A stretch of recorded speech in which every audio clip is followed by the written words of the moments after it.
Hey guys, welcome back on Chemical Gyan YouTube channel. So in this video we are going to discuss the chemical properties of phenol. That means we are going to learn various chemical reactions of phenol. Like phenol ने इसके साथ reaction किया तो क्या बनाएगा, इस particular चीज के साथ रिएक्शन करेगा तो क्या प्रोडक्ट बनेगा.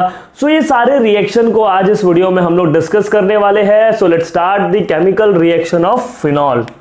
हेडिंग डाल लो केमिकल प्रॉपर्टी ऑफ फिनॉल या केमिकल रिएक्शंस ऑफ फिनॉल. सो देखो, केमिकल प्रॉपर्टी में सबसे पहले हम लोग फिनॉल के एसिडिक बिहेवियर के बारे में बात करते हैं, जो कि हम लोग ने ऑलरेडी पढ़ चुका है. अल्कोहल और फिनॉल का मैंने एक कंबाइंड वीडियो बना है जिसमें हम लोग ने अल्कोहल के भी एसिडिक स्ट्रेंथ के बारे में पढ़ा है और फिनॉल के भी एसिडिक स्ट्रेंथ के बारे में पढ़ा है. हमारा कंक्लूजन क्या आया था कि phenol is more acidic then alcohol. ये हमारा कंक्लूजन आया था. क्यों आया था? बिकॉज फिनॉक्साइड बनता है, रेजोनेंस होता है. ये सब चीज आप लोग ने ऑलरेडी सीख चुके. Now we will talk about test of phenol. Test of phenol मतलब क्या? जैसे कि मैंने आपको एक कंपाउंड दिया, मैंने पूछा क्या ये कंपाउंड फिनॉल है. तो हर एक कंपाउंड का ना आइडेंटिफिकेशन टेस्ट होता है, समझ लो. क्योंकि हाँ भाई, अगर ये टेस्ट पॉजिटिव आया मतलब इसके अंदर वो कंपाउंड, वो पर्टिकुलर फंक्शनल ग्रुप प्रेजेंट है, समझ लो. तो मैंने आपको एक कंपाउंड लाके दिया, मैंने पूछा ये फिनॉल है, तो आप कैसे पता करोगे? तो आप क्या करोगे? फिनॉल, वो कंपाउंड, अगर उस कंपाउंड के अंदर फिनॉल होगा, मान लो उस कंपाउंड के अंदर फिनॉल है, तो फिनॉल को मैं ऐसा नहीं लिख सकता AROH, एरोमेटिक रिंग के साथ OH जुड़ा हो उसको ही तो फिनॉल बोलते हो ना. तो मैंने AR लिख दिया. AR मतलब अरीन्स. क्लियर हो गया? तो फिनॉल, इसका रिएक्शन आप करवा दो फेरिक क्लोराइड के साथ, FeCl3. फेरिक क्लोराइड के साथ. किसके साथ? फेरिक क्लोराइड के साथ. अब आप बताओ, क्या फिनॉल H+ देता है? यस. और फिनॉक्साइड बन जाता है. फिनॉल H+ देके क्या बन जाता है? फिनॉक्साइड. चलो मैं AR के जगह फिर PH भी लिख सकता हूं अगर किसी को कंफ्यूज हो रहा होगा. तो फिनॉल H+ देके फिनॉक्साइड बन जाएगा. अब सुनो, इस फेरस ने, Fe मतलब फेरस ने 3 बॉन्ड बनाया है क्लोरीन के साथ. तो क्या होगा ना, ध्यान से देखना, इधर क्या होगा ना, टूट के ना फिनॉक्साइड आयन बनता है और H+ बनता है. इधर भी टूट के Fe+3 बनता है और 3Cl- बनता है. तो +3, ये प्लस है और ये माइनस है. दिख रहा है? प्लस है और ये क्या है? माइनस है. Fe, ये कितना? PHO, phenoxide. ये फिनॉक्साइड आयन है ना, दिस इज फिनॉक्साइड आयन और फेरस के बीच में बॉन्ड बनेगा बिकॉज ये पॉजिटिव है, नेगेटिव. इधर क्या लिखोगे आप? 3 लिखोगे, क्योंकि क्रिस क्रॉस मेथड आपको पता है, ये जो चार्ज होता है वो इधर आ जाता है. सिंपल. और इधर से क्या बन गया? HCl. 3 Cl है तो 3 Cl को बैलेंस करने के लिए 3 H+ लगेंगे. 3 H+ निकालने के लिए आपको 3 फिनॉल लगेंगे. दैट्स इट, रिएक्शन बैलेंस हो गया. क्लियर हो गया? रिएक्शन भी बैलेंस हो गया. तो ये जब कंपाउंड बनेगा तब आपको पता चलेगा कि हाँ इसमें फिनॉल है.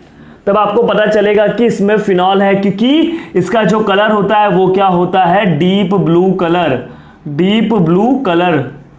अगर कलरलेस से देखो, पहले फिनॉल कैसा है? कलरलेस है, समझ रहे हो. लेकिन जैसे ही वो FeCl3 के साथ रिएक्शन करेगा, अगर उस कंपाउंड के अंदर फिनॉल प्रेजेंट होगा तो आपको डीप ब्लू कलर का सॉल्यूशन बन जाएगा. कलरलेस से वो सॉल्यूशन क्या हो जाएगा? Deep blue colour, purple colour हो जाएगा. इस कॉम्प्लेक्स के बनने के वजह से, फिनॉक्साइड और फेरिक के बीच में जो कॉम्प्लेक्स बनता है उसके बनने के वजह से डीप ब्लू कलर हो जाएगा और हमको पता चलेगा कि यस उस पर्टिकुलर कंपाउंड में फिनॉल प्रेजेंट है. यस, वो गिवन कंपाउंड फिनॉल है. Is this clear? फिनॉल का टेस्ट कैसे करना है? Reaction with FeCl3. Reaction with FeCl3. ये तो टेस्ट के बारे में हो गया. FeCl3 के साथ करवा दो, डीप ब्लू कलर का सोल्यूशन हो जाएगा तो आपको पता चल जाएगा yes phenol is present, phenol है पर्टिकुलर कंपाउंड में. अब हम बात करेंगे इसके केमिकल रिएक्शंस के.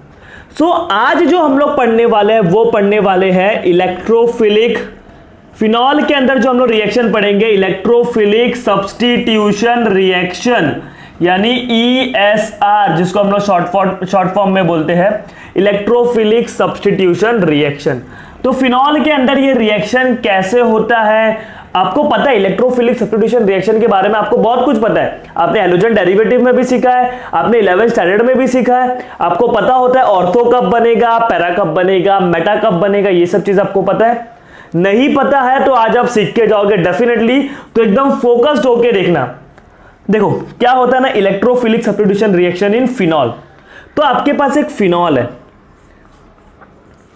ये फिनॉल है, फिनॉल में मैंने इलेक्ट्रोफाइल, अब आपको इतना पता है कि इलेक्ट्रोफाइल क्या होता है, इलेक्ट्रोफाइल जिसके पास इलेक्ट्रॉन की कमी होती है, इलेक्ट्रॉन की कमी होती है, वो जब भी आप फिनॉल में इलेक्ट्रोफाइल का रिएक्शन करवाओगे, इलेक्ट्रोफिलिक सब्स्टिट्यूशन करवाओगे, तो आपको कुछ प्रोडक्ट ऐसा मिलेगा, एक बार ऑर्थो पे मिलेगा या तो पैरा पे मिलेगा।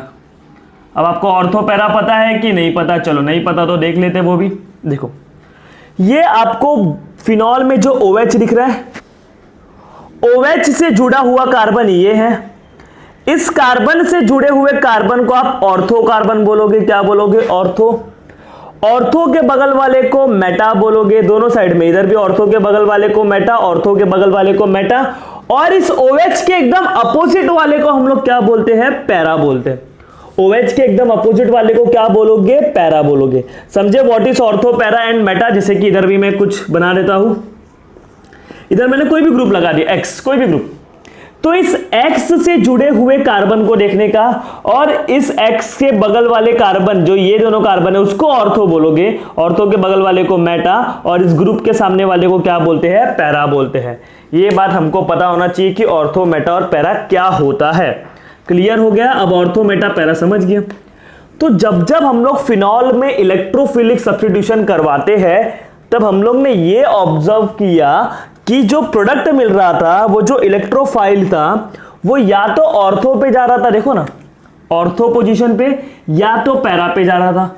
आपको ऑर्थो मिल रहा था या पैरा मिल रहा था। अब ऐसा क्यों हुआ, ये आपके मन में डाउट आता होगा कि ऐसा क्यों हुआ भाई, ऑर्थो और पैरा पे ही जा रहा है, मेटा पे नहीं जा रहा। तो इसका एक रीजन है, ये हम लोगों ने 11th स्टैंडर्ड में ही सीखा था ये रीजन। चलो वो रीजन समझते हैं। देखो फिनॉल है ना, फिनॉल में जो OH ग्रुप है, ये जो OH ग्रुप है, hydroxyl group, this is electron donor group. ये क्या है, इलेक्ट्रॉन डोनर ग्रुप है, इलेक्ट्रॉन डोनर ग्रुप है। और इलेक्ट्रॉन डोनर ग्रुप होता है तो वो कौन सा इफेक्ट दिखाता है, +M पॉजिटिव मेसोमेरिक इफेक्ट दिखाता है। अब इलेक्ट्रॉन डोनर का मतलब क्या, वो क्या करेगा ना, रिंग को इलेक्ट्रॉन देगा। कभी कभी रिंग से ऐसे ग्रुप जुड़े होते हैं जो रिंग को इलेक्ट्रॉन देते हैं, तो कभी कभी ऐसे ग्रुप जुड़े होते हैं जो रिंग से इलेक्ट्रॉन छीनते हैं, रिंग से इलेक्ट्रॉन अपनी तरफ खींचते हैं। समझ रहे हो? तो ये रिंग है, रिंग के साथ OH जुड़ा हुआ है, तो OH ऐसा है जो कि इलेक्ट्रॉन देता है, इलेक्ट्रॉन डोनर है। तो इलेक्ट्रॉन डोनर ग्रुप कौन सा इफेक्ट दिखाता है, positive mesomeric effect +M effect. Clear हो गया? आप समझते हैं इसके बारे में। देखो अब कौन डोनेट करेगा, कभी भी याद रखना, रिंग से जुड़े हुए एटम के पास, रिंग से जुड़े हुए एटम के पास लोन पेयर होगे, दिख रहा है इधर लोन पेयर, रिंग से जुड़े हुए एटम के पास लोन पेयर होगा, तो वो इलेक्ट्रॉन डोनेट करेगा। क्या करेगा, इलेक्ट्रॉन डोनेट करेगा। और जो इलेक्ट्रॉन डोनेट करता है वो क्या दिखाता है, +M इफेक्ट। इतना क्लियर है? और एक चीज याद रख लो, और जो जो +M इफेक्ट दिखाता है, electron donating group +M effect दिखाते हैं, और जब जब +M इफेक्ट दिखाया जाता है तो आपको जो प्रोडक्ट मिलता है वो ऑर्थो एंड पैरा प्रोडक्ट मिलता है। कौन सा product, ortho and para product मिलेगा। ऑलवेज रिमेंबर, कभी भी रिंग के साथ अगर इलेक्ट्रॉन डोनर जुड़ा हो तो वो +M दिखाएगा, और प्रोडक्ट आपको क्या मिलेगा, ऑर्थो एंड पैरा। चलो वो भी समझते कैसे ऑर्थो पैरा मिल रहा है। चलो लेट्स अंडरस्टैंड। देखो ये फिनॉल है, फिनॉल का ये मैं स्ट्रक्चर बना दिया। एज यू नो, इधर पाई है, इधर सिग्मा बॉन्ड, देखो इधर पाई बॉन्ड दिख रहा है ना, इधर सिग्मा बॉन्ड, इधर लोन पेयर। कॉन्जुगेशन है, कॉन्जुगेशन है तो क्या होगा, रेजोनेंस होगा। ये सब हम लोगों ने जनरल ऑर्गेनिक केमिस्ट्री में पढ़ा है। अगर आपने जनरल ऑर्गेनिक केमिस्ट्री अभी तक नहीं सीखा है तो आप लोग विजिट कर सकते हो मेरे चैनल पे ही, मैंने जनरल ऑर्गेनिक केमिस्ट्री में सिखाया है रेजोनेंस के बारे में। आप वो सब देखो और अपने बेसिक को इंप्रूव करो, क्योंकि ये सब चीज हम लोग 11th स्टैंडर्ड में सीख जाते हैं। समझ रहे हो? तो फिर भी देखो, अब देखो बच्चे लोग क्या होगा ना, pi sigma lone pair, conjugation है, अल्टरनेशन है तो जब जब कॉन्जुगेशन होगा तो रेजोनेंस होगा, तो रेजोनेंस होगा तो ये इलेक्ट्रॉन इधर से इधर आएगा। देखो lone pair become bond pair, इसने कितना बॉन्ड बनाया 1 2 3 4, इस कार्बन को देखो कितना बॉन्ड बनाया है, एक O के साथ 2 3 4 बॉन्ड बनाया। अगर ये भी बॉन्ड बनेगा इस कार्बन के साथ तो 5 हो जाएगा।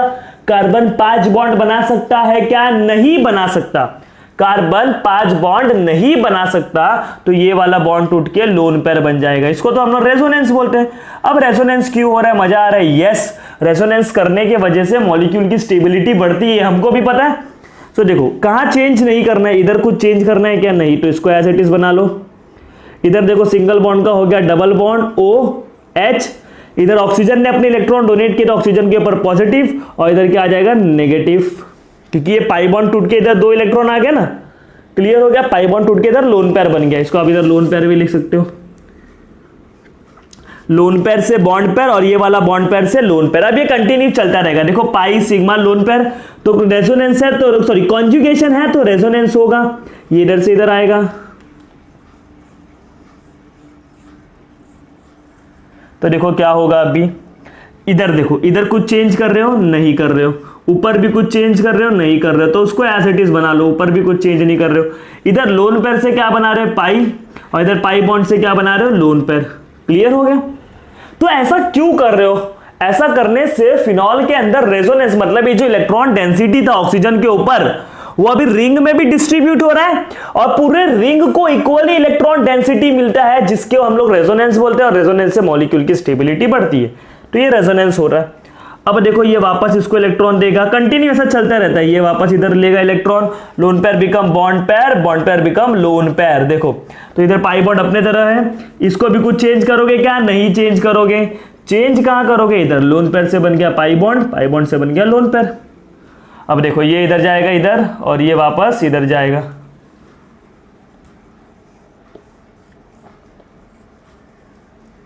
देख रहे हो, ये इधर हो गया, ये इधर हो गया, ये इधर हो गया, और ये देखो वापस डबल बॉन्ड का क्या हो जाएगा? सिंगल बॉन्ड हो जाएगा। ऑक्सीजन के ऊपर जो पॉजिटिव था वो गायब, क्योंकि वापस इलेक्ट्रॉन ले लिया।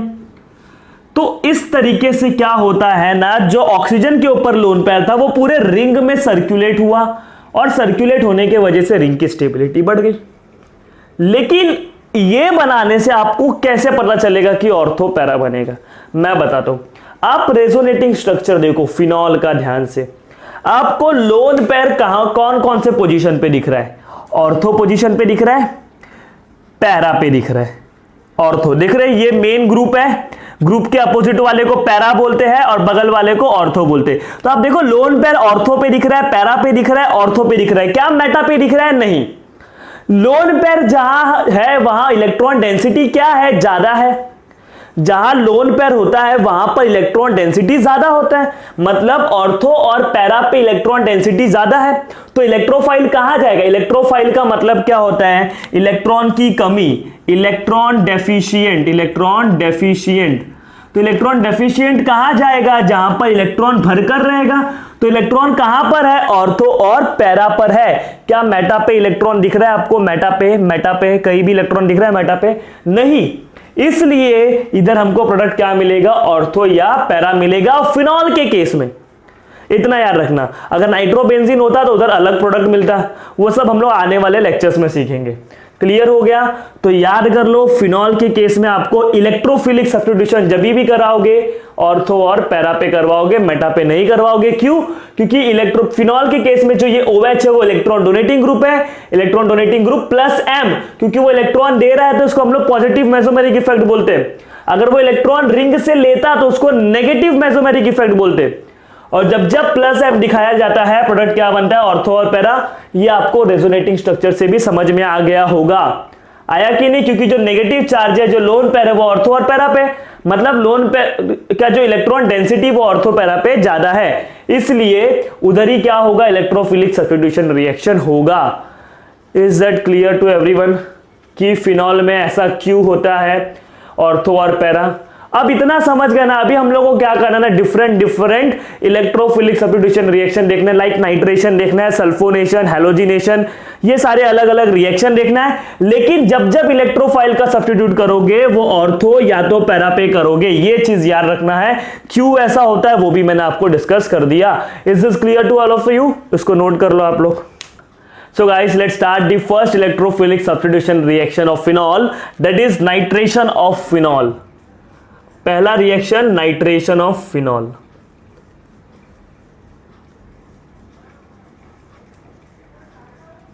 Nitration of phenol. देखो क्या होता है ना, फिनॉल है आपके पास, फिनॉल का आपने रिएक्शन करवा दिया HNO3 के साथ। किसके साथ? HNO3 के साथ, डाइल्यूट HNO3 के साथ, और कॉन्सेंट्रेटेड H2SO4 भी रहेगा। H2SO4 और डाइल्यूट HNO3 के साथ जब भी आप रिएक्शन करवाओगे तब आपको प्रोडक्ट मालूम है क्या मिलेगा? ऑर्थोनाइट्रोफिनॉल और पैरानाइट्रोफिनॉल। तो एक्चुअली क्या होता है ना, इन दोनों के बीच में रिएक्शन होता है और इन दोनों के बीच में रिएक्शन होने के बाद एक इलेक्ट्रोफाइल बनता है जिसका नाम होता है नाइट्रोनियम आयन NO2+। ये दोनों के बीच में रिएक्शन होगा, इधर से क्या बनेगा? नाइट्रोनियम आयन बनेगा। और वो NO2 ये एक क्या है बच्चों लोग? इलेक्ट्रोफाइल है। ये आपको भी पता चल रहा है ये क्या है? एक इलेक्ट्रोफाइल है। तो फिनॉल के केस में ये इलेक्ट्रोफाइल ऑर्थो पे जाएगा या तो पैरा पे जाएगा। इसका नाम है ऑर्थो नाइट्रोफिनॉल। और अगर मैंने पैरा पे बनाया तो पैरा पे भी जाएगा वो, मतलब दो जगह जाने का पॉसिबिलिटी है, ऑर्थो और पैरा पे। क्या मेटा पे जाएगा? क्या नहीं जाएगा? पैरानाइट्रोफिनॉल। अब देखो ये क्लियर हो गया आपको, ऑर्थो नाइट्रोफिनॉल और पैरानाइट्रोफिनॉल बनेगा। ये दोनों के बीच में रिएक्शन हुआ और रिएक्शन होने के बाद क्या बना? NO2+ बना। क्या बना? NO2+, जो कि एक क्या है? इलेक्ट्रोफाइल है। वो इलेक्ट्रोफाइल फिनॉल के केस में जाके सब्स्टिट्यूट होगा, लेकिन कहां पर? ऑर्थो और पैरा पे। बस इतना तो करना है आपको। तो आपको पता होना चाहिए कि वहां पर इनके बीच में रिएक्शन होने से इलेक्ट्रोफाइल क्या बनेगा? NO2+ बनेगा। देखो कैसे बनता है वो मैं बता देता हूं, उसके पहले आपको समझना क्या है, ये दोनों में स्टेबल कौन है, मतलब ज्यादा कौन सा बनेगा। आप देखोगे तो इसमें ये दोनों दूर दूर हैं, ये दोनों दूर दूर हैं, मतलब इनके बीच में रिपल्शन कम है ये दोनों, जबकि ये दोनों कैसे पास पास में तो रिपल्शन ज्यादा होगा। तो ये मेजर बनना चाहिए, ये माइनर बनना चाहिए। ऐसा नहीं होता, ये मेजर बनेगा, ये माइनर बनेगा, क्योंकि आप देख सकते हो नाइट्रोफिनॉल के केस में इधर हाइड्रोजन बॉन्डिंग होता है। याद करो ऑर्थोनाइट्रोफिनॉल फिजिकल प्रॉपर्टी मैंने आपको पढ़ाया था फर्स्ट लेक्चर में फिनॉल के। इधर क्या होता है? हाइड्रोजन बॉन्डिंग होगा। इधर क्या होगा? हाइड्रोजन बॉन्डिंग होगा। तो हाइड्रोजन बॉन्डिंग होने की वजह से ये मॉलिक्यूल तो स्टेबल है, बिकॉज ऑफ हाइड्रोजन बॉन्डिंग ये मॉलिक्यूल स्टेबल है, जबकि ये मॉलिक्यूल की स्टेबिलिटी थोड़ी कम है। ऐसा नहीं कि ये कम है, लेकिन हाइड्रोजन बॉन्डिंग होने की वजह से इसकी स्टेबिलिटी ज्यादा है, इसलिए ये मेजर बनेगा, ये माइनर बनेगा। चलो अब इधर एक क्वेश्चन आता है आपका, जो क्वेश्चन है कि ये दोनों के रिएक्शन होने से NO2+ कैसे बना, पहले उसको भी सॉल्व कर देते। देखो नाइट्रिक एसिड और H2SO4। H2SO4 as you know stronger acid है, तो वो क्या देगा? H+ देगा। वो क्या देगा? H+ देगा। नाइट्रिक एसिड का स्ट्रक्चर बना लेते हैं हम लोग। चलो नाइट्रिक एसिड का स्ट्रक्चर बना लिए। देखो दिस इज HNO3। देखो HNO3 का एसिड स्ट्रक्चर होता है, लेकिन मैं इसको शॉर्टकट में ऐसा लिख रहा हूं, चलेगा?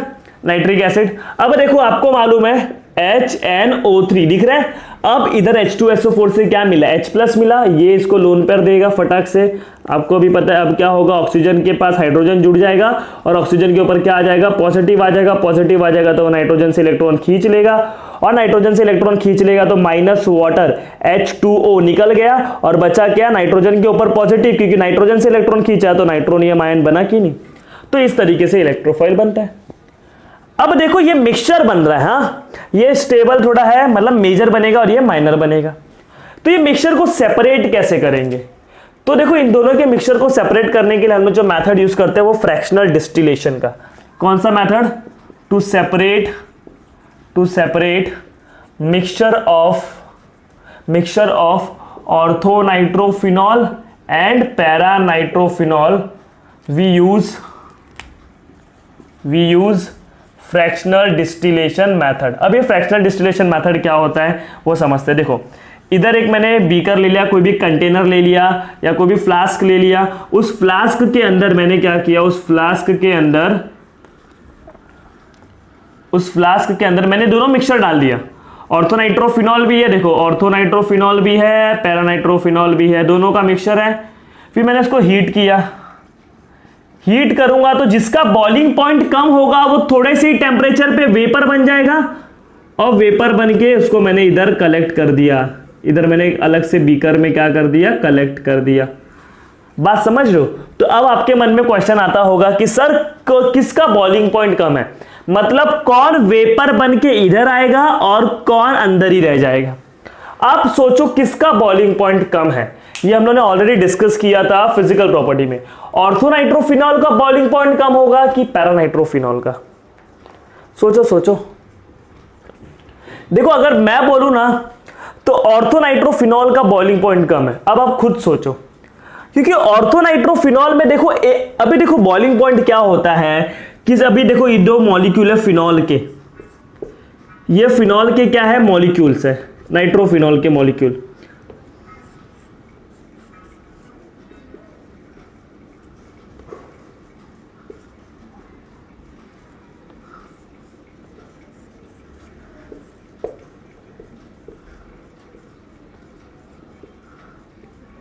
दिख रहा है आपको? इधर हाइड्रोजन बॉन्डिंग दिख रहा है, ये डॉट डॉट क्या दिख रहा है, हाइड्रोजन बॉन्डिंग दिख रहा है, हाइड्रोजन बॉन्डिंग, यस। मतलब जो इंटरमॉलिक्यूलर फोर्स ऑफ अट्रैक्शन है वो हाइड्रोजन बॉन्डिंग है। ऑर्थोनाइट्रोफिनॉल में जो ये ऑर्थोनाइट्रोफिनॉल के मॉलिक्यूल एक दूसरे के साथ जुड़े हुए हैं वो हाइड्रोजन बॉन्डिंग से जुड़े हुए। बात समझो। अब बॉइलिंग पॉइंट क्या होता है, ये जो अलग अलग मॉलिक्यूल है एक साथ जो जुड़े हुए हैं, ऐसा हीट करूं कि ये लोग अलग अलग हो जाएं। जो तीनों मॉलिक्यूल एक साथ जुड़े हुए हैं ना हाइड्रोजन बॉन्डिंग के वजह से, मैं इसको हीट करूं कि ये लोग अलग हो जाए, तो उसको आप क्या बोलोगे, बॉइलिंग पॉइंट। जैसे कि ये सब दिख रहा है आपको एक दूसरे के साथ जुड़े हुए हैं, मैं इसको हीट कर दूंगा तो ये जो फोर्स है इंटरमॉलिक्यूलर फोर्स ऑफ अट्रैक्शन वो गायब और सब अलग अलग बन के वेपर हो गए, ये हो गया। तो वो भी यही बात करना चाहता है कि हम लोग पैरानाइट्रोफिनॉल की अगर मैं बात करूं तो पैरानाइट्रोफिनॉल में क्या हो रहा है, इधर हाइड्रोजन बॉन्डिंग हो रहा है, दिख रहा है आपको, यस। लेकिन अगर ऑर्थोनाइट्रोफिनॉल में वो खुद के साथ ही हाइड्रोजन बॉन्डिंग कर रहा है, इसमें देखो अलग अलग मॉलिक्यूल के बीच में क्या हो रहा है, हाइड्रोजन बॉन्डिंग हो रहा है, जबकि इधर खुद के साथ हाइड्रोजन बॉन्डिंग हो रहा है। देखो अब इधर मैंने क्या बना दिया, एक ऑर्थोनाइट्रोफिनॉल बना दिया, दो मॉलिक्यूल ऑर्थोनाइट्रोफिनॉल के मैंने बना दिए, कितने, दो मॉलिक्यूल, लेकिन दोनों खुद के साथ ही हाइड्रोजन बॉन्डिंग कर रहे हैं। क्या इनके बीच में हाइड्रोजन बॉन्डिंग है? नहीं है। जबकि इसमें पैरानाइट्रोफिनॉल के केस में पैरानाइट्रोफिनॉल के मॉलिक्यूल एक दूसरे के साथ हाइड्रोजन बॉन्डिंग से जुड़े होते हैं, जबकि ये लोग अपने में ही हाइड्रोजन बॉन्डिंग बनाए। मतलब दो ऑर्थोनाइट्रोफिनॉल के बीच में हाइड्रोजन बॉन्डिंग नहीं है, दो के बीच में नहीं है, अपने में ही है। जबकि इधर दो अलग अलग पैरानाइट्रोफिनॉल के बीच में हाइड्रोजन बॉन्डिंग है। तो इसमें दो मॉलिक्यूल के बीच में, पैरानाइट्रोफिनॉल में दो मॉलिक्यूल के बीच में हाइड्रोजन बॉन्डिंग है, मतलब स्ट्रॉन्गर बॉन्ड है। और जब हाइड्रोजन बॉन्डिंग होगा, स्ट्रॉन्गर बॉन्ड होगा, इनके बीच का फोर्स ऑफ अट्रैक्शन ज्यादा है, तो इसको तोड़ने के लिए ज्यादा हीट देना पड़ेगा, मतलब इसका बॉइलिंग पॉइंट क्या होगा, ज्यादा होगा। इसका बॉइलिंग पॉइंट क्या होगा, ज्यादा होगा। और ऑर्थोनाइट्रोफिनॉल तो इनके बीच में हाइड्रोजन बॉन्डिंग नहीं है, नॉर्मल एक इंटरएक्शन फोर्स ऑफ अट्रैक्शन है, नॉर्मल एक फोर्स ऑफ अट्रैक्शन है, हाइड्रोजन बॉन्डिंग नहीं। हाइड्रोजन बॉन्डिंग जो होता है ना वो स्ट्रॉन्गर फोर्स ऑफ अट्रैक्शन होता है, दो मॉलिक्यूल के बीच में अलग अलग फोर्स ऑफ अट्रैक्शन होते हैं, जिसमें सबसे स्ट्रॉन्गर जो होता है वो होता है हाइड्रोजन बॉन्डिंग। इसमें दो अलग मॉलिक्यूल के बीच में हाइड्रोजन बॉन्डिंग है, मतलब इसके बीच में फोर्स ऑफ अट्रैक्शन ज्यादा है, इसलिए पैरानाइट्रोफिनॉल के अट्रैक्शन को तोड़ने के लिए ज्यादा हीट देना पड़ेगा, मतलब इसका बॉइलिंग पॉइंट ज्यादा होगा। जबकि इसमें हाइड्रोजन बॉन्डिंग नहीं है, वो लोग अपने में ही बना रहे, बाजू वाले से नहीं बना रहे, इसलिए इसको तोड़ने के लिए कम हीट देना पड़ेगा, इसका बॉइलिंग पॉइंट कम है। मतलब जरा सा हीट करोगे ऑर्थोनाइट्रोफिनॉल वेपर बनेगा और फिर कंडेंस होके इधर जमा हो जाएगा। तो क्वेश्चन क्या आ जाएगा, फ्रैक्शनल डिस्टिलेशन मेथड में, फ्रैक्शनल डिस्टिलेशन मेथड में फ्लास्क के अंदर कौन बच जाएगा? पैरानाइट्रोफिनॉल। बीकर में कौन जाएगा? ऑर्थोनाइट्रोफिनॉल। किसका बॉइलिंग पॉइंट कम है? ऑर्थोनाइट्रोफिनॉल। क्यों? बिकॉज इंट्रामॉलिक्यूलर, देखो एक ही मॉलिक्यूल के अंदर बना है, उसको इंट्रामॉलिक्यूलर, ये सब हम लोग ने पढ़ा था फिजिकल प्रॉपर्टी में, इंट्रामॉलिक्यूलर हाइड्रोजन बॉन्डिंग है, बगल वाले के साथ इंटर नहीं बना पा रहा, अकेले में ही बना रहा है। ये लो देखो यूनिटी है, यूनिटी समझ लो, एक दूसरे के साथ हाइड्रोजन बॉन्डिंग बनाए, यूनिटी है, इसलिए इसको तोड़ना आसान नहीं है। जबकि ये खुद में ही अब हाइड्रोजन बॉन्डिंग बना लिया, बगल वाले को ध्यान नहीं दिए ये लोग ने, इसलिए इनको तोड़ना इजी है, सिंपल सा तरीका है। Is this clear to all of you? Nitration of phenol, nitration of phenol में समझे ना, ऑर्थो कब बनेगा, ऑर्थो पैरा क्यों बन रहा है? क्योंकि देखो ये इलेक्ट्रोफाइल बना, आपको मालूम है फिनॉल है, फिनॉल के केस में ऑर्थो और पैरा ही बनाना है और कुछ नहीं बनाना। क्या ये बात आपको क्लियर होते जा रहा है सब कुछ? Is this clear to all of you? चलो, कैसे ये इलेक्ट्रोफाइल कैसे जनरेट हुआ वो भी समझाना। अब एक रिएक्शन है, अगर मैंने कॉन्सेंट्रेटेड नाइट्रिक एसिड ले लिया, बहुत ज्यादा नाइट्रिक एसिड ले लिया एक्सेस में, नाइट्रिक एसिड मैंने क्या किया, एक्सेस में ले लिया, ये फिनॉल है, और मैंने क्या किया, कॉन्सेंट्रेटेड HNO3 के साथ रिएक्शन किया, नाइट्रिक एसिड का कॉन्सेंट्रेशन बहुत ज्यादा है, तब क्या होगा आपको मालूम है, इधर से NO2+ बनेगा, यस, और वो NO2 क्या करेंगे, ऑर्थो और पैरा प्रोडक्ट पे जाएंगे। लेकिन सिर्फ एक ऑर्थो और पैरा पे नहीं जाएंगे, जितना भी ऑर्थो है दोनों ऑर्थो पे चले जाएंगे, और एक पैरा है उधर चले जाएंगे, मेटा पे तो भूल के नहीं जाने वाले। क्लियर हो गया? तो इसका नाम क्या है, ये तो फर्स्ट है ना, फर्स्ट, ये 2 3 4 5 6 2 4 6 ट्राई नाइट्रो, 3 बार है इसलिए tri nitro phenol, 2 4 6 tri nitro phenol. Clear हो गया? जिसको हम लोग कॉमन नेम इसका है पिक्रिक एसिड, इसका कॉमन नेम क्या है, पिक्रिक एसिड। नहीं समझे क्या? जब आपने लिमिटेड अमाउंट में HNO3 लिया था, डाइल्यूट लिया था थोड़ा, तब आपको या तो वो ऑर्थो पे जा रहा था या तो पैरा पे जा रहा था, इतना समझ रहे हैं। लेकिन आपने कॉन्सेंट्रेटेड ले लिया, बहुत ज्यादा ले लिया, तो इसका अमाउंट ज्यादा है एज कंपेयर टू दिस, तो जितने भी ऑर्थो है और पैरा पोजीशन है एक ही फिनॉल में, वो सारे के सारे कवर कर लेगा। इसलिए आपको क्या मिल गया, 2,4,6 trinitrophenol, that is picric acid. Is this clear about nitration कि कैसे इलेक्ट्रोफाइल बना? इलेक्ट्रोफाइल तो क्यों ऑर्थो और पैरा पे जा रहा है ये तो आपको पहले ही समझ में आ गया। ज्यादा जब लोगे, कॉन्सेंट्रेटेड लोगे, तो 2,4,6 ट्राइनाइट्रोफिनॉल बनेगा, यानी पिक्रिक एसिड बनेगा। इनको सेपरेट कैसे करते हैं? इसका बॉइलिंग पॉइंट कम होता है तो वो फ्लास्क में रह जाएगा, इसका बॉइलिंग पॉइंट ज्यादा रहता है तो वो उड़ जाएगा, यानी फ्रैक्शनल डिस्टिलेशन मेथड से सेपरेट किया जाता है। Is this clear to all of you? So this is what about nitration. अभी हम लोग बात करेंगे हैलोजिनेशन एंड देन सल्फोनेशन के बारे में, तो इसको आप लोग नोट कर लो। So guys let's start the halogenation reaction. So देखो हैलोजिनेशन रिएक्शन भी बहुत सिंपल है। हैलोजिनेशन, अब आपको पता है हैलोजिनेशन में एक हैलोनियम आयन बनेगा, यानी पॉजिटिव चार्ज हैलोजन, यानी इसको हम लोग बोलते हैं इलेक्ट्रोफाइल। ये एक इलेक्ट्रोफाइल है, आपको पता है अभी ये इलेक्ट्रोफाइल या तो ऑर्थो पे जाएगा या तो पैरा पे जाएगा, बस आपको इतना ही करना है। अब हम लोग बार बार मैकेनिज्म नहीं देखेंगे कि कैसे ये बना, क्योंकि ये सब चीज हम लोग ने 11th में ना ऑलरेडी डिस्कस कर दिया, halogenation reaction, sulphonation reaction, nitration reaction. तो आप बस समझ जाओ कि अभी आपको ऑर्थो और पैरा प्रोडक्ट बनाना है। जैसे कि मैंने इधर एक ले लिया फिनॉल, और फिनॉल का रिएक्शन मैंने करवाया ब्रोमीन के साथ in presence of solvent carbon disulphide. Carbon disulphide at low temperature, कितने टेम्परेचर पे? Low temperature. तो आपको देखो क्या होगा, प्रोडक्ट इधर मिलेगा, एक मिलेगा ऑर्थो ब्रोमोफिनॉल, ऑर्थो पे ना बगल बगल में, मैंने आपको यही बोला या तो ऑर्थो बनेगा या तो पैरा बनेगा, मेटा तो कभी नहीं बनेगा।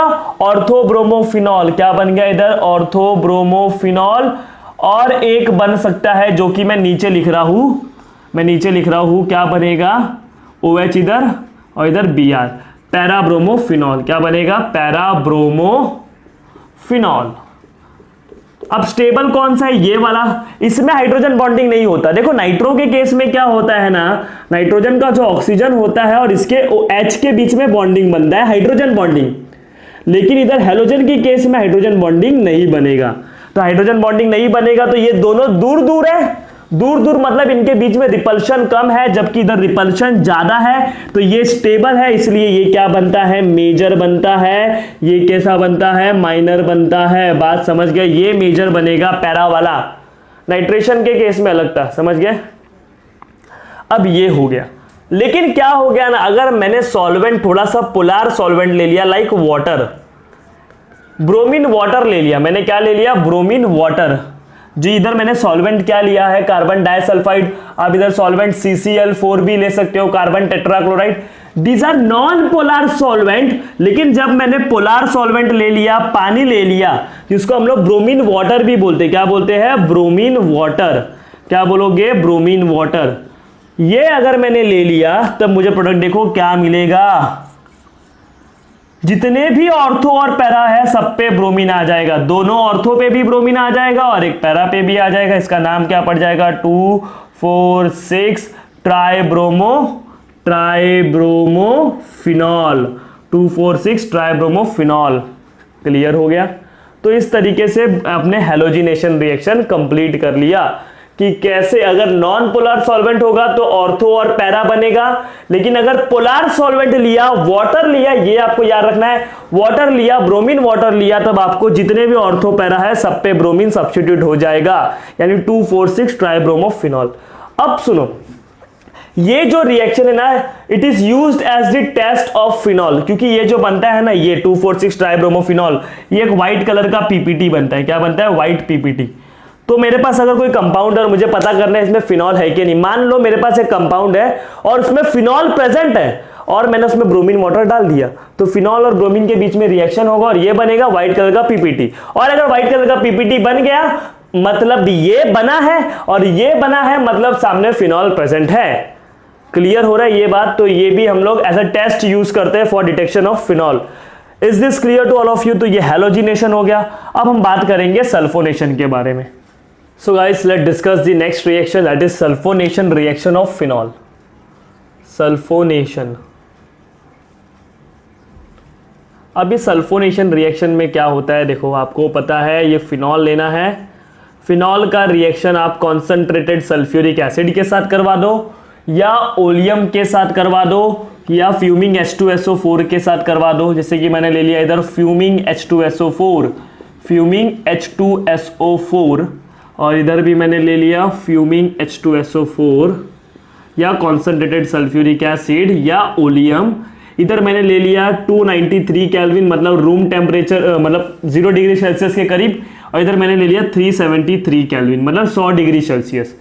तो इधर टेम्परेचर ज़्यादा, इधर टेम्परेचर लो है। जब लो टेम्परेचर होगा ना, तब याद कर लो, लो टेम्परेचर होगा। देखो आपको पता है सल्फोनेशन कर रहे हो, सल्फोनेशन का मतलब क्या होता है, substitution, substitution of sulphonic acid group. What is sulphonic acid group, ये आपको पता होना चाहिए, SO3H ग्रुप। तो ये हमारा एक इलेक्ट्रोफाइल SO3H, क्या है, SO3H। तो आप ऑर्थो पे इधर क्या लगा दोगे, SO3H लगा दोगे, जबकि इसमें क्या होगा, पैरा पे SO3H लगेगा। इतना ही आपको याद रखना है, एक जगह ऑर्थो बनेगा और एक जगह क्या बनेगा, पैरा बनेगा। क्या ये बात क्लियर हो गया। हाई टेम्परेचर पे पैरा बनेगा, लो टेम्परेचर पे ऑर्थो बनेगा, लो टेम्परेचर पे ऑर्थो, हाई टेम्परेचर पे पैरा। अब इसका भी एक मैकेनिज्म होता है, H2SO4 लिया है, उधर से एक इलेक्ट्रोफाइल जनरेट होता है, सल्फर ट्राइऑक्साइड वो जाता है, फिर इधर से SO3H। बट ये सब मैकेनिज्म हम लोग ने 11th में सीखा है, मैंने ऑलरेडी जनरल ऑर्गेनिक केमिस्ट्री में ये सब मैकेनिज्म के साथ डिस्कस किया है, तो आप उधर से भी इसको देख सकते हो।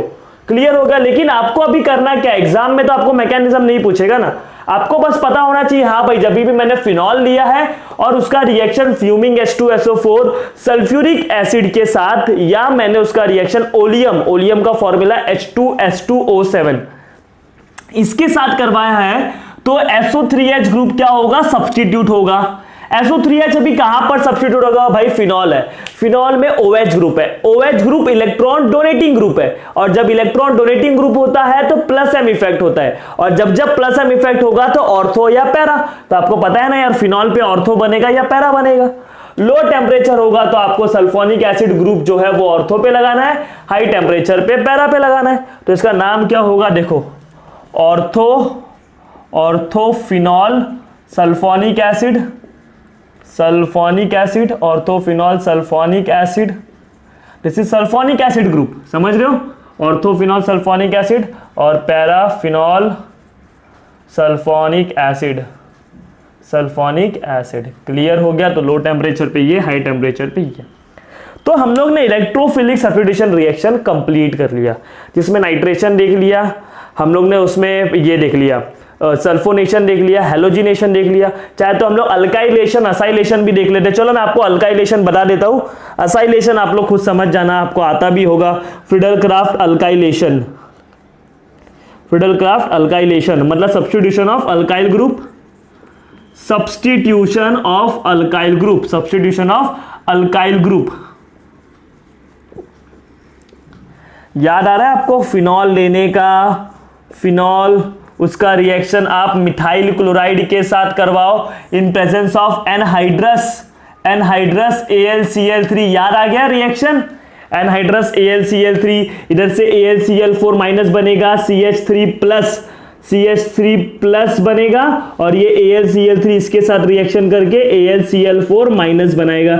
ये CH3 प्लस क्या बन गया हमारा, इलेक्ट्रोफाइल। बस अब इलेक्ट्रोफाइल को क्या करना है, सब्स्टिट्यूट करना है। फिनॉल के केस में कहां पर सब्स्टिट्यूट करोगे, एक बार ऑर्थो पे करोगे और एक बार पैरा पे करोगे, एक बार ऑर्थो पे करोगे और एक बार पैरा पे करोगे। पैरा वाला कैसा होगा, मेजर होगा, बिकॉज इसमें रिपल्शन कम है। क्लियर हो गया ना, कितना सिंपल था। इसका अगर नाम याद होगा तो आपको ऑर्थोक्रेसॉल है, ऑर्थोक्रेसॉल, और इसका नाम क्या है, पैराक्रेसॉल। सो ये है इलेक्ट्रोफिलिक सब्स्टिट्यूशन रिएक्शन। क्लियर हो गया, फ्रीडलक्राफ्ट अल्काइलेशन। अगर इधर मैं असाइल हैलाइड लेता, एसिड हैलाइड लेता तो आपको इधर असाइल बनता। क्लियर हो रहा है, असाइलेशन हो जाता। Is this clear. तो ये हो गया हमारा कौन सा reaction, electrophilic substitution reaction in phenol.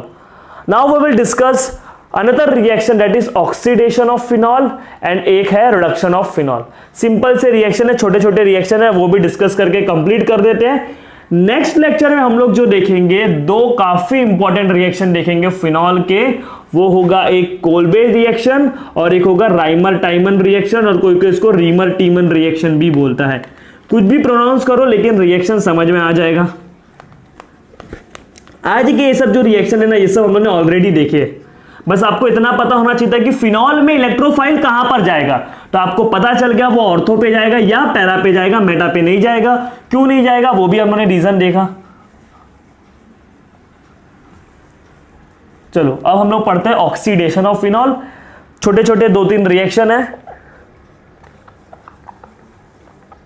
Oxidation of phenol, oxidation of phenol.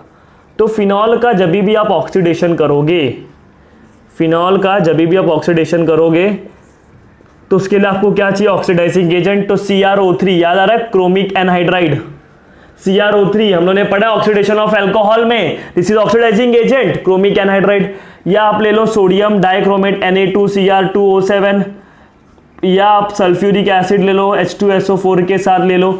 तो ये सारे क्या है, ऑक्सीडाइजिंग एजेंट है। और जब भी इसका ऑक्सीडेशन होगा तो याद करो, आप खुद सोचो, ये क्या है, एक सेकेंडरी अल्कोहल है। सेकेंडरी OH दिख रहा है कि नहीं आपको, एरोमेटिक है, लेकिन आपको दिख रहा होगा ये जो कार्बन से जुड़ा हुआ है वो दो कार्बन से जुड़ा होता है। तो वैसे केस में ये किस में कन्वर्ट हो जाएगा, कीटोन में कन्वर्ट हो जाएगा। किस में, कीटोन में। और आपको जो प्रोडक्ट मिलेगा वो मिलेगा बेंजोक्विनोन। क्या मिलेगा, बेंजोक्विनोन। अब बोलोगे सर अब कैसे हो गया, देखो इसका मैकेनिज्म हमारे सिलेबस में नहीं है तो आपको वो पढ़ के भी फायदा नहीं है।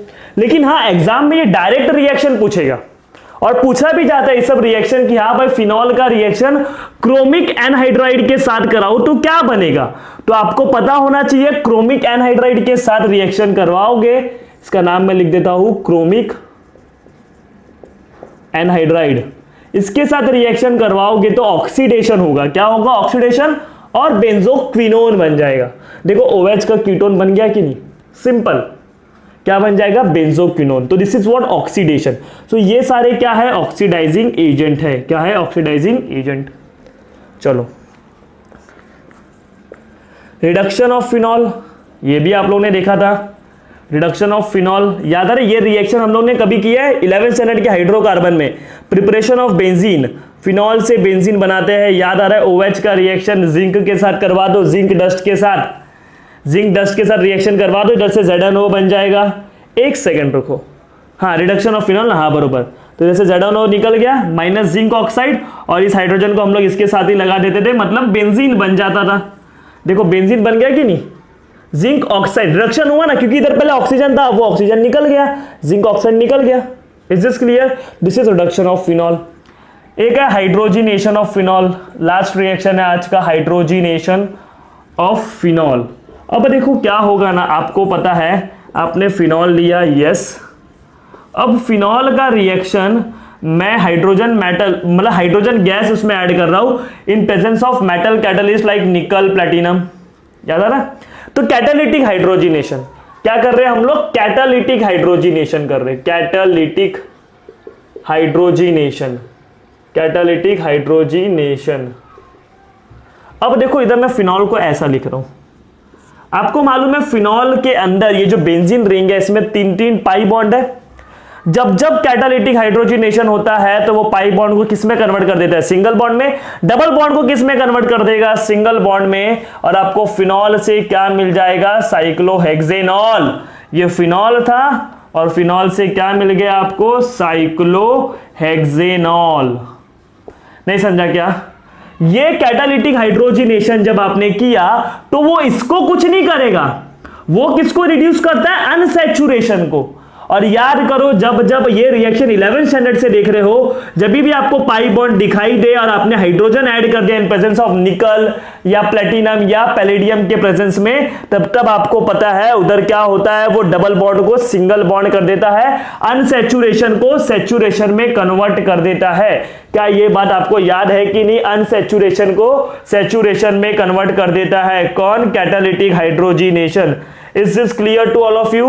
Is this clear to all of you? इसके लिए देखो, एक पाई बॉन्ड के लिए इधर एक हाइड्रोजन, इधर एक हाइड्रोजन, 2 हाइड्रोजन लग रहे हैं, तो 2 के लिए टोटल 3 है ना। एक के लिए एक मॉलिक्यूल लग रहा है, एक पाई बॉन्ड के लिए एक पूरा मॉलिक्यूल लग रहा है, तो 3 पाई बॉन्ड के लिए 3 मॉलिक्यूल लगेंगे। टेम्परेचर जो लगता है वो 433 केल्विन हाई टेम्परेचर पे रिएक्शन होता है और ये इसको जाके रिड्यूस कर देगा। ये भी रिडक्शन है, लेकिन ये इसका रिडक्शन नहीं, ये पाई बॉन्ड को रिड्यूस करके सिंगल बॉन्ड बना दिया, यानी अनसैचुरेशन से सैचुरेशन बना दिया। क्लियर हो गया? तो these are the small reactions of phenol, जो काफी इंटरेस्टिंग तो नहीं थे बट इंपॉर्टेंट है, पूछ लिया जाता है आपको। डायरेक्ट रिएक्शंस आते हैं एग्जाम में, क्योंकि एग्जाम में एमसीक्यू के बेस पे। ये फिनॉल है, इसके इधर मैंने क्रोमिक एनहाइड्राइड लिख दिया, बनेगा डैश, तो आपको पता होना चाहिए बेंजोक्विनोन ऑक्सीडेशन हो रहा है। अगर मैंने जिंक ले लिया तो क्या हो जाएगा? रिडक्शन होकर बेंजीन बन जाएगा। और अगर मैंने कैटालिटिक हाइड्रोजिनेशन किया तो अंदर के पाई बॉन्ड गायब हो जाएंगे। That's it. Is this clear to all of you? तो इसको भी आप लोग प्रॉपरली नोट कर लो।